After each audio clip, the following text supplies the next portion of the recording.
It's Ada's morning routine. So kapag kagising niya, diretso dito sa toilet para mag-toothbrush, para mag-wash ng face, para umihi. And then she's still wearing her pajamas or pajama here in Turkey. At matapos ko nga guys i-assist si Ada sa kanyang morning routine, eto ako ngayon magpe-prepare ng kanilang breakfast. So this is very unusual for me guys dahil hindi naman talaga ako ang nagpe-prepare ng kanilang breakfast, especially during weekdays. Dahil ang amo kong babae ang nagpe-prepare nito dahil nga nag-a-assist ako kay Ada. So since school break nga ngayon at wala ang aking mga amo, nasa kanila ng mga work. Kaya naman guys, eto magpe-prepare ako ng pagkain ng aking mga alaga. Simple lang naman guys ang kanilang breakfast. So, kailangan lang nilang kumain ng 2 itlog per day. And then, ang aking panganay na alaga, ayan, mahilig siya sa toast bread. So, bread with salsa and then sujuk and cheese. So, yan yung talagang hilig niya na kainin every morning. Ayan, gagawa lang ako niyan. Mabilisan lang guys kasi very late na rin silang gumising. At ito ay late breakfast na para sa kanila. So, hindi na talaga kailangang very heavy yung maibigay ko. Dahil kung hindi, hindi sila makakakain ng kanilang lunch. So, ayan guys.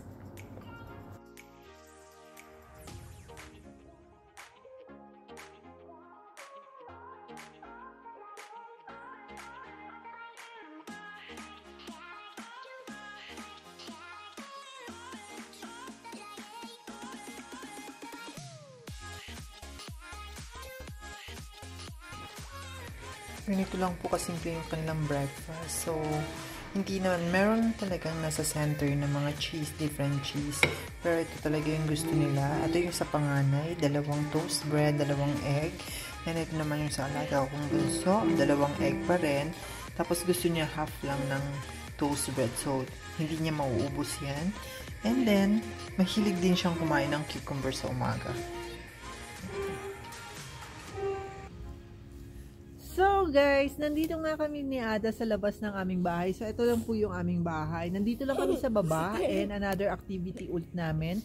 So dahil nga ito ang aking usual na trabaho, ang mag-isip ng mga activity na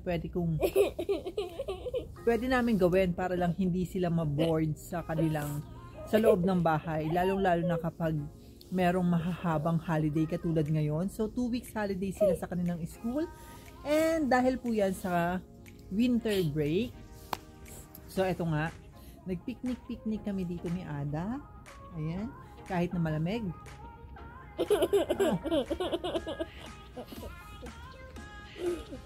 Ayan, tuwan-tuwa siya guys. Hindi ako makapagsalita. Sinubuan ako ni Ada. So yan, dito lang kami sa baba ng aming bahay dahil meron ding homework kasi si Ada na she needs to read the book sa garden. So I need to take photo of her reading the book and need to send to her teacher. Yes? But to her mom, and then mom will send it to your teacher. Same thing. So bago siya magbasa, magkakainan muna kami. Kakain muna kami ng aming dalang. What do we have here, Ada? We have chips. Actually, it's not chips, it's cheese curd. And then we have chocolate biscuit here. We have fruits. We have chocolate mousse. Ito. Or pudding. And then, si Ada, meron siyang water. Ako naman, meron akong kape. Ayan, guys. Coffee is life. The fruit is apple. The apple is green and banana. And banana. So, hindi ko alam kung kanyang kainin lahat yan. Pero, yun nga guys, nandito lang kami. Chill lang kami ngayon ni Ada. And tomorrow, actually my plan is to take her again in a coffee shop. Pero, marami kasi kaming dessert sa bahay. Kaya sabi ko, why not? We just go out sa garden tayo mag-picnic, and then tomorrow or even the other day, saka na lang kami pumunta ng coffee shop kapag medyo sawa na kami sa mga dessert na nasa bahay. Right, Ada? What to say? Hindi niya pala naiintindihan. Yeah, I said maybe some other time within this week we can go to coffee shop because we have a lot of dessert at home. Yeah? Yes. Yes. Okay. I don't know what to say in Tagalog. I know.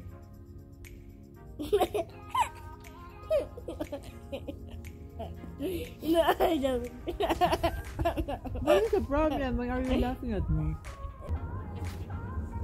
Grabe guys, sobrang init to. Bago kami bumaba, sobrang init. Pero ngayon, kaya ko nang higupin kasi malamig nga. So, ayan. Medyo malamig pa rin. Malamig to, pero ito yung gusto namin weather na kahit pa paano, kahit malamig siya, mataas yung sikat ng araw. So, ayun, perfect. Yeah. The weather is so perfect for us. Ay, lamig. This is so nice. I know. Lamig na.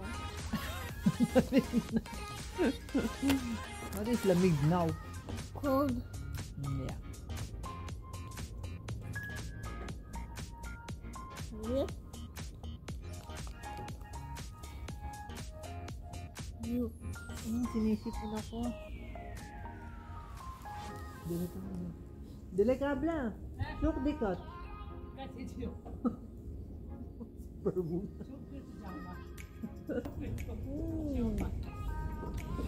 Bankor ko, abla. Tignan nyo guys yung aming cleaner, oh. Hindi ko yan magawa. Sobrang natatakot ako, pero siya nasa 60 years old na siya, pero tignan nyo naman. Ayan, kaya niya pang mag-spider woman.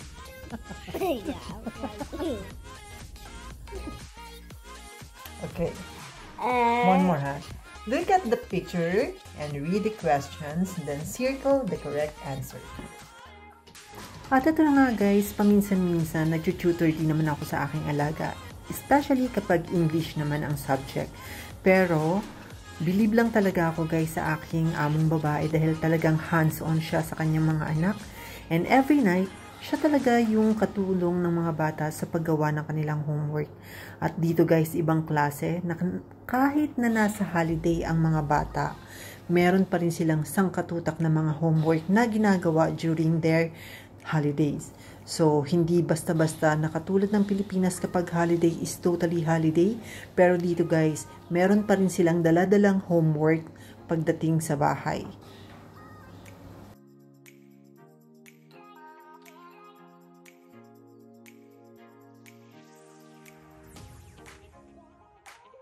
At syempre guys, bilang nani, kasama na rin sa responsibility ko ang mapanatiling malinis ang kanilang mga kwarto. At syempre guys, para malaman ko na rin at ma-familiarize ko rin ang sarili ko sa mga proper places kung saan nakalagay ang kanilang mga gamit. Para naman sa ganon, anytime na may hanapin ng aking mga amo regarding sa mga gamit ng bata, kaya kong i-provide agad or kaya kong maibigay agad sa kanila dahil nga familiar ako kung saan nakalagay ang kanilang mga gamit. So ito nga po ang kwarto ni Ada. Naglilinis po ako or nagko-conduct ako ng general cleaning once a week. At kasama na dyan ang pagpapalit ng mga beddings. Ayan guys. So ganyan lang po kasimple yung kwarto. Hindi naman mahirap linisin. At kasama na nga rin po sa aking responsibilities ang pagpaplansya ng mga damit ng bata. So, opo, mga damit lang po ng bata ang aking pinaplansya and yung mga damit naman po ng aking mga amo ay ang helper na po ang responsible para sa mga yon. So, mas madali po sa akin dahil maliliit lang yung aking plansyahin. Kaya, very easy lang po ang pagpaplansya sa akin.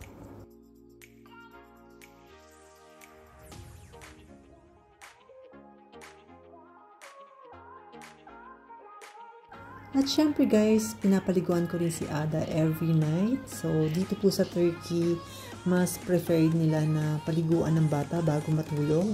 So, eto na nga po, napaliguan ko na si Ada. So, kailangan talagang i-blow dry ang buhok dahil kung hindi, magkakasakit po ang mga bata dahil nga po sa panahon natin dito or sa climate na meron ang Turkey. Lalo na ngayon na winter. So, kailangan talaga binoblower ang buhok. At ayan na nga po, na bihisan ko na siya. And of course, in terms of hygiene talaga guys, after giving her a bath, nililinis ko rin ng kanyang tenga, ginugupitan ko rin ng kanyang mga kuko. At ayan guys, lahat ng pwedeng gawin kay Ada in terms of proper hygiene guys is ginagawa ko po yun.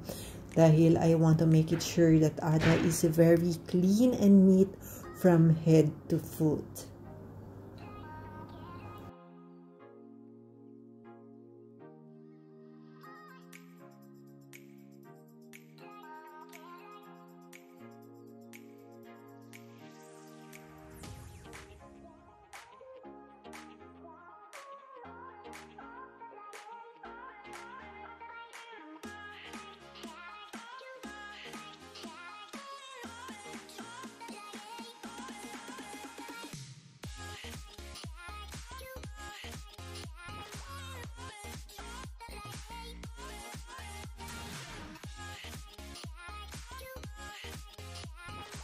And of course guys, when it's playtime, Ate Mel is the #1 playmates of Ada.